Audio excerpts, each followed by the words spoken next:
Bu, kau boleh tahu nak? Patang dan sudah pai ke semua ajaib namu. Semua batuah namu. Ada lu semua bertuah ke? Yo, semua batuah tu ada manfaatnya. Jadi dia ambil ko sapo ko sa teko ko. Batu nya boleh cie orang tu cie teko ko nak boleh habis tu.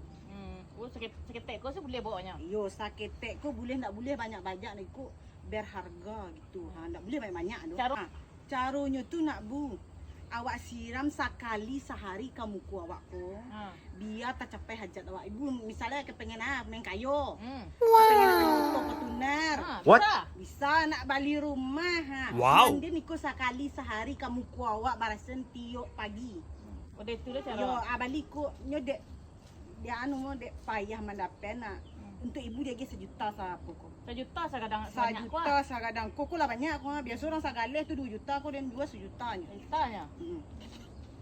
Tu cara memakai padang kamu kok. Siram tiok pagi sekali sehari. Sekali sehari. Sekali sehari bersiraman. Bersiraman. Dia ibu capek kayu, anak-anak cadik pandai. Muka bersih kai? Muka glowing. Oh, itulah dah. Yo.